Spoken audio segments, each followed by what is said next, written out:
Putin hailed the involvement of Russian women in Moscow's military intervention. In Ukraine, at an event at the Kremlin on Wednesday to mark International Women's Day. Russia's security and sovereignty are now directly threatened, and we have seen many examples of bravery and determination, Putin said at the ceremony. Follow our Google News channel online or via app for the latest news. In this room there are women performing their military, official, and professional duties, he added. He awarded prizes to women or mothers of several children considered by the Kremlin as exceptional in their careers. A journalist working in the Kherson region in southern Ukraine, controlled by the Russian military, and a doctor from the Lugansk region in eastern Ukraine were among the beneficiaries. In our country, recognition of the professional merits of women is harmoniously combined with a deep understanding of the enduring importance of motherhood and traditional values, Putin said. Putin presented himself as an advocate of conservative social norms and often warned against decadent Western influence. A presidential decree issued late last year described traditional values as the foundation of Russian society, which contributes to the protection and strengthening of Russian sovereignty.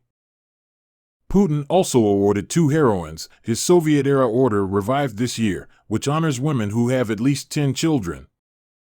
International Women's Day rallies took place around the world on Wednesday, a year after a ban on girls' education in Afghanistan, massive protests for women's rights in Iran, and the cancellation of a historic decision on abortion in the United States.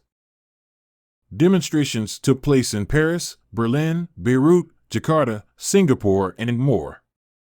Rallies are also planned in other cities. Follow our Google News channel online or via app for the latest news.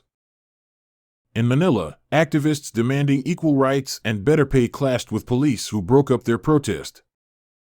Girls just want to have fun, basic rights, one poster read.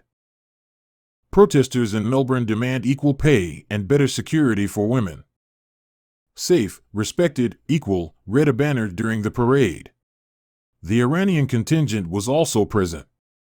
The protests included calls for solidarity with women in Iran and Afghanistan, whose freedoms have been particularly hard hit over the past year.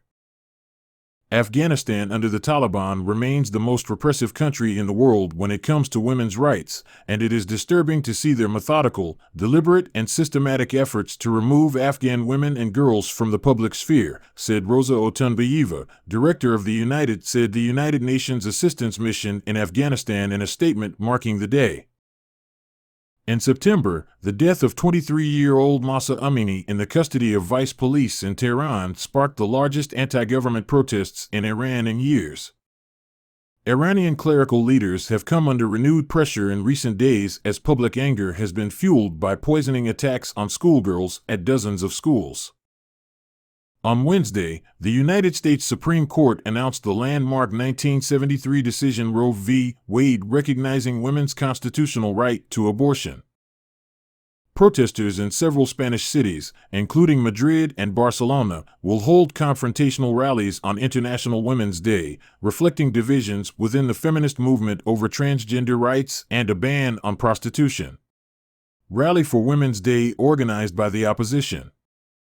Hundreds of people gathered to call on the Sri Lankan government to protect women's rights and protest against high prices. Sri Lanka is going through a major economic crisis which has led to a rise in inflation. A woman holds a sign that reads "Stop exploiting women's labor." Several governments marked Wednesday with legislative amendments or promises. Canada repealed centuries-old laws against obscenity and abortion. Japan said more needed to be done to change attitudes towards gender, and Ireland announced a referendum in November to scrap the obsolete references to women in its constitution.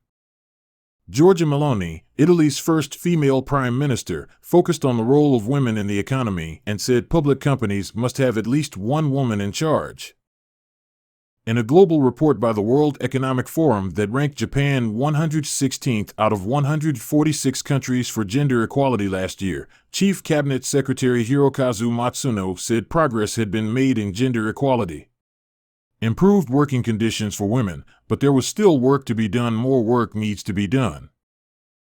It is quite difficult in our country for women to try to balance family and work responsibilities, and this has been seen as a problem, he said. The measures to solve this problem are only half done, liberal values promoted by the West. Men and women are the biological, social, and cultural pillars of the community, Valentina Matvienko wrote in a blog post on the Federation Council website. So we don't have dangerous sex games in our country, and never will. Let the West lead this dangerous experiment on its own.